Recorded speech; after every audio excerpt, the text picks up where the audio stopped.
계시는 지금 시각 7시 8분 30초 막 지나고 있습니다. 올해 우리 사회의 가장 큰 화두는 공정, 그리고 또 공정사회라고 해도 과언이 아닐 텐데요. 조국 전 법무부 장관 사태를 계기로 이 부정한 청탁이 통하는 현실이 변해야 한다는 그런 목소리가 굉장히 높습니다. 한 언론사가 조사한 바에 따르면 국민 70% 이상이 우리 사회가 불공정하다라는 생각을 하고 있다고 합니다. 먼저 시민들의 목소리를 한번 들어보시죠. 어떤 이런 계급적 격차랄까요? 이런 거에 대해서는 또 예민해지지 못하는 것 같다는 느낌이 들 때가 많아요. 사실 그러니까 우리가 젠더 차별이나 장애 차별만큼이나 중요한 것이 이런 그 사회적 계층에 따른 격차, 부당한 차별 이런 게 너무 많다고 생각하는데 그 문제에 대해서 우리가 다른 차별 문제처럼 민감하게 얘기하지 않지 약간 이런 생각을 할 때가 있거든요. 근데 그 이야기가 최근에 그걸 계기로 해서 그 논의가 터져나오고 있는 것 같아서 저는 그게 이제 시작된 것 같다 생각이 들고 앞으로 이런 계급 격차, 금수저, 수저 뭐 지금부터 우리가 좀 적극적으로 그런 논의들을 젠더나 장애 차별에 대해서 해왔던 것처럼 해야 되지 않을까. 안 되죠. 똑같이 누구나 뭔가 가질 수 있어야 되는데 그냥 부모 덕에 뭐 이렇게 특혜 받아서 잘 나가고 하는 건 그런 특혜 있어서는 안 되죠. 불공정하다고 생각해요. 소수들만 권력을 가진 사람들만 그걸 또 이렇게 대물림하는 게 되니까요. 우리 사회가 경쟁에 있어서 공정성을 담보하고 있지 못하다. 그것은 잘못이다라는 시민들의 목소리가 한결같았는데요. 특히 20대와 30대 취업 준비생들에게는 부모의 스펙이 자녀 스펙으로 그대로 대물림되는 이런 불공정성과 또 공정기관 채용 비리가 깊은 불신과 절망감을 안겨줬다라는 그런 생각이 듭니다. 우리 지역에서 지난 10월에 전남대학교 병원에서 일명 아빠 찬스 또 이 삼촌 찬스로 불리는 채용 비리 의혹이 불거졌고요. 국회 국정감사에서 박용진 의원의 이 강력한 질타를 받기도 했습니다. 그리고 최근 조선대학교 학부모협의회가 조선대학교의 교직원 채용 특혜 의혹에 대해서도 또 경찰에 고소를 했다고 합니다. 현재 경찰이 수사 중에 있다고 하는데요.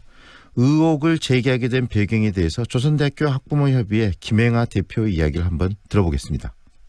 제 딸이 이제 1학년에 입학해가지고 6월 25일 날 그 학교 이렇게 뭐 시위하러 간다고 하더라고요. 그래서 무슨 시위하러 가냐 그러니까 무슨 총장 복귀 저지 시위라고 그래서 다녀와서 그날 저녁에 이제 이런 것 저런 거 좀 물어봤죠. 긴급 공지해가지고 각 가들 50명씩 나오라고 했더라고요. 뭐 때문에 너는 반대를 하냐 그러니까 그냥 왜 시킨 게 안 돼요.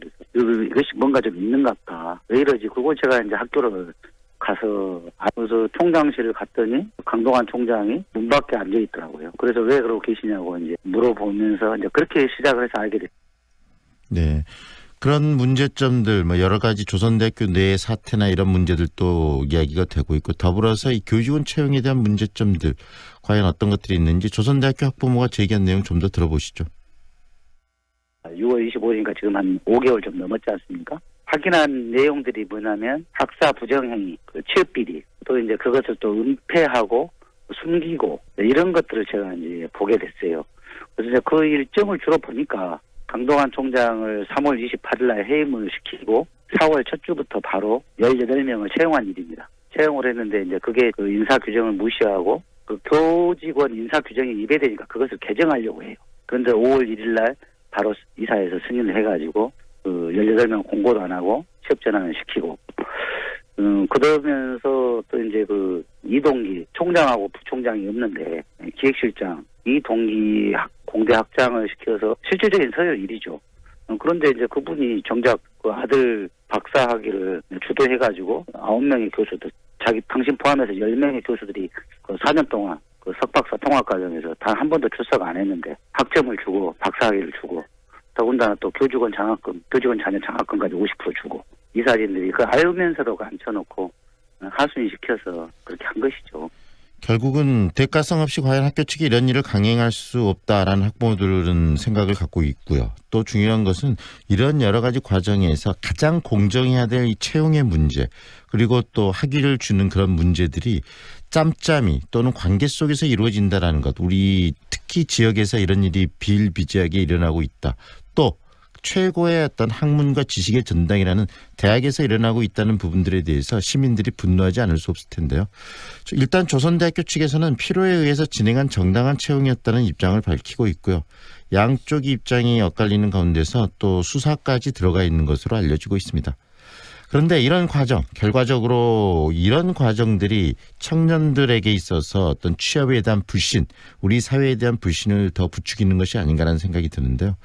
전문가들은 부정청탁이나 이 불공정한 채용이 사회 발전의 동력을 저해하는 대표적인 병폐가 될 것이고 우리 사회에서 가장 심각한 문제가 될 것이라고 지적을 하고 있습니다. 따라서 구체적인 개혁 방안이 마련돼야 한다라고 지적을 하고 있는데요. 오늘 그 이야기를 좀 깊게 나눠보도록 하겠습니다. 채용의 공정성을 회복하는데 그리고 이 공정한 경쟁의 룰을 만들어 나가는 그 방법이 어떤 것이 있을지 이야기를 듣겠습니다. 사교육 걱정 없는 세상 구본창 정책국장 연결합니다. 안녕하세요, 국장님. 예, 안녕하십니까. 네, 지금까지 저희들이 좀 정리하고 이야기를 했던 가장 큰 내용들이 이 공정의 틀들, 특히 채용이나 그다음에 이 입학이나 또 학위를 받는 데 있어서 자기의 능력이 아닌 부모의 스펙, 주변 사람들의 힘과 역량이 반영되고 그런 부분들이 자기의 어떤 지위를 만들어내는 이런 구조에 대한 문제점을 지적을 했는데 굉장히 심각한 상황이라고 생각이 들어요. 국장님 네네. 어떻게 보세요? 일단 우리 사회가 불평등한 사회라는 인식이 굉장히 높은데, 채용의 문턱, 채용의 기회조차 불공정으로 번지게 된다라면, 이거는 좀 사회의 근간을 흔드는 문제이기 때문에, 이번 기회에 이런 그 채용 비리라든지, 또 부모 찬스, 또 외부 배경에 의해서, 입학 기회라든지, 취업의 기회가 결정되는 문제는 좀 반드시 해결해야 될 문제라고 보고 있습니다. 자, 구체적으로 한번 들어가 보시죠. 우리 사회의 이 채용의 불공정성, 청년들이 가장 심각하게 보는 부분인데 그 실태 한번 짚어주시죠. 일단은 강원랜드, 마사회, 서울교통공사, KT, 한국국토정보공사, 또 이번에 전남대병원 등등 공공기관 혹은 또 대학기관이라고 하는 곳에서 이런 그 친인척 또 지연혈연 학연을 통한 어떤 채용 비리 이런 부분들이 나타나고 있고 또 큰 문제는 또 대학 간판 서울대 출신 학생을 합격시키기 위해서 금융권 하나은행이라든지 신한은행에서 채용 점수를 좀 조작하는 사태가 발생한다든지 네. 또 홈앤쇼핑이라든지 이런 민간 기업에서도 이 출신 대학에 따라서 점수 조작을 해서 좀 채용을 조작하는 이런 부분들이 우리 사회에서 좀 상당히 문제가 되고 있는 상황이죠. 방금 그 몇 가지 또 이 기관을 예를 들어주셨는데 누구나 들어가고 싶어하는 공공기관들 아니겠습니까? 네, 맞습니다. 그런 부분들에서 채용의 비리가 발생하고 또 그 비리의 주변에 있는 그 이렇게 입사를 하고 채용된 사람들의 주변 환경에 영향을 미친다는 게 큰 문제인데요. 그 유형은 어떤 식으로 많이 일어나고 있습니까? 일단은 그 언론을 통해서 많이 보도된 것처럼 정치권에서 어떤 압력을 행사해서 그 알박기를 한다든지 또 부모가 또 해당 기관에 근무해서 또 그 자녀의 취업을 그 청탁한다든지 또 각종 또 지연혈연 학연을 통한 이런 인사청탁을 통한 채용 과정의 불공정 프로세스를 통한 채용 비리 이런 방식으로 좀 나타나고 있는 상황이죠. 결국은 주변 사람들의 환경과 재력, 부모들의 능력 이런 부분들이 특히 공공기관 채용에까지 영향을 주고 있다고 본다는 말씀이시네요. 네네. 그런 상황이죠, 현재가. 네. 이런 부분들에 대해서 우리 국장님의 입장은 뭡니까? 일단은 채용 과정 자체가 공공기관 같은 경우에는 그 사회적 책무성을 담보해야 되는 기관이기 때문에 어느 것보다 공정하고 투명하게 채용이 진행돼야 되는 것이 사실이거든요. 네. 그래서 그 결과에 비리가 있어서는 안 된다라고 보고 있습니다.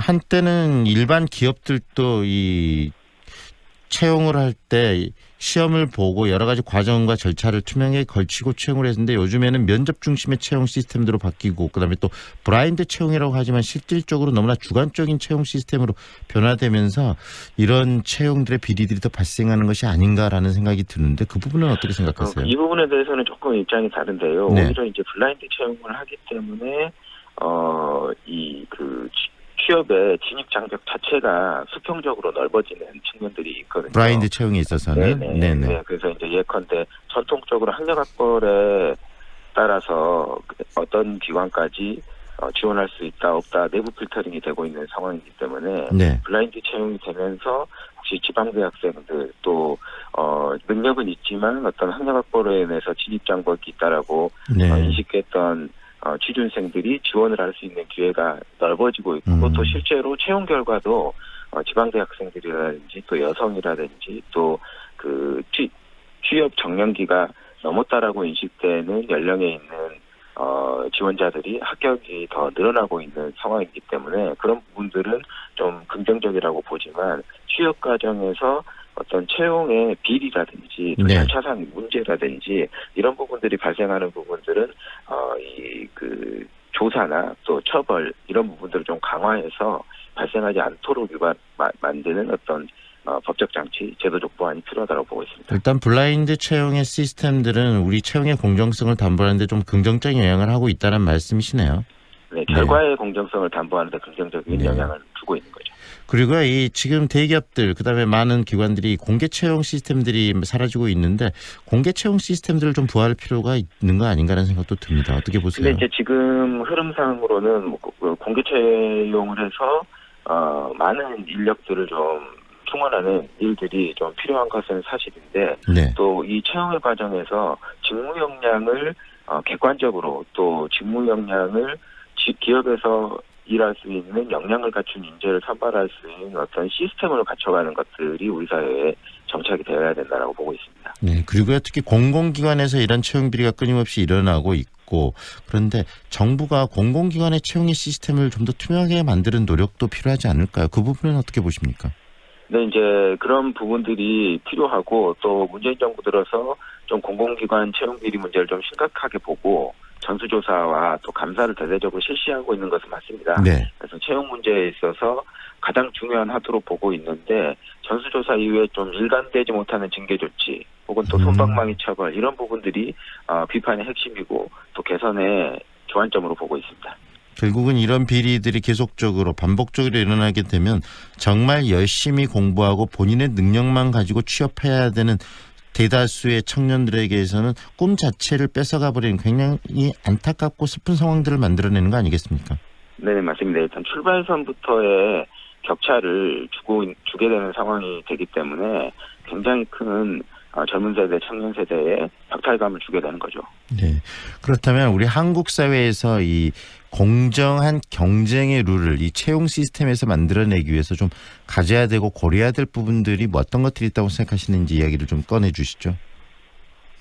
일단은 직무 능력 중심으로 채용하는 근본적인 변화가 필요할 것으로 보여지고요. 또 기업의 부서별 필요 직무를 좀 명세화하고 채용 평가 기준이라든지 평가 방식을 좀 제대로 좀 공개하고 또 그것들이 활용될 수 있도록 하는 각종 전형별 평가가 진행돼야 될 것으로 보여지고요. 네. 또 다수의 채용 인원이 이를 중심으로 좀 평가하게 된다라면 좀 상당의 부정 요소를 걸러낼 수 있다라고 보고 있고 또 출신학교의 후광 효과를 중심으로 선발하던 관행에서 네. 좀 취업의 이런 부분들을 좀 취업의 공정성을 굉장히 해치는 부분들이기 때문에 출신학교를 통해 취업의 자리가 좀 대물림되는 현실을 개선하기 위해서 좀 출신학교 차별금지법 이런 법 제정 이 법의 통과가 좀 반드시 필요하다라고 보고 있고요. 앞서도 말씀드렸지만 좀 채용 비리가 발생하지 않도록 감사를 철저하고 지속적으로 진행하는 그 보완 대책 이를 통해서 좀 공공성과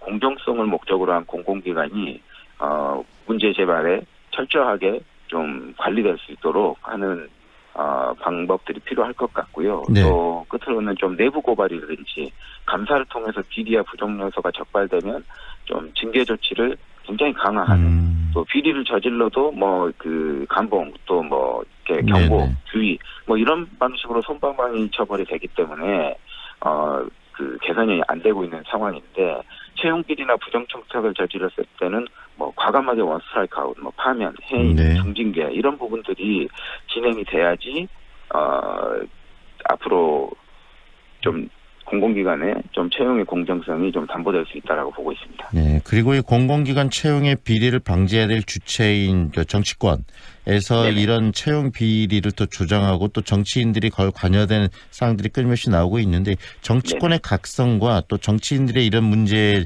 주체나 그 관여됐을 때 거기에 대한 처벌 이 부분도 좀 강화할 필요성이 있지 않을까요? 뭐 사실 국회가 가장 먼저 또 고위공직자들 가장 먼저 자성해야 될 주체인데 뭐 또 그런 그 청탁의 과정에 여러 의혹과 또 실제로 청탁으로 인해서 그 사회적 물의를 일으키는 상황이 나오고 있는데 이를 좀 자정할 수 있는 어떤 법안이 좀 더 강력하게 마련될 필요가 있다고 보고 있습니다. 네, 국장님과 함께 우리 사회의 공정한 경쟁의 시스템을 어떻게 만들어낼 것인가에 대한 이야기를 좀 채용을 중심으로 해서 얘기를 좀 나눠봤는데요. 대한민국 사회가 앞으로 좀 더 공정해지기 위해서 우리들 스스로가 좀 가져야 될 자세 이 부분에 대해서도 한 말씀 해주시죠. 일단 대한민국 사회는 그 좀 관습적으로 지연, 학연, 혈연을 통해서 어떤 이해관계를 좀 대물림하거나 주고받았던 이런 좀 그 좋지 못한 관성이 있습니다. 그래서 이런 관성이 누군가에게 인사 이해관계가 연루되어 있는 것, 또 공정을 저해하는 부분들을 청탁하거나 또 부탁하거나 뭐 이런 부분들 자체가 좀 사회적 인식이 잘못된 것이라고 변화해서 우리 사회가 좀 시민 사회부터 또 아래에서 위로, 위에서 아래로 모두가 좀 그 사회적 불평등을 좀 완화 및 해소하고 좀 공정한 사회로 나아갈 수 있는 네. 좀 바탕을 마련할 필요가 있다라고 이렇게 보고 있습니다. 공정함이 당연한 사회가 될 수 있도록 다들 노력을 좀 해야 되겠죠. 네, 맞습니다. 네, 오늘 말씀 잘 들었습니다. 고맙습니다. 네, 감사합니다. 지금까지 사교육 걱정 없는 세상 구본창 정책국장과 함께했습니다.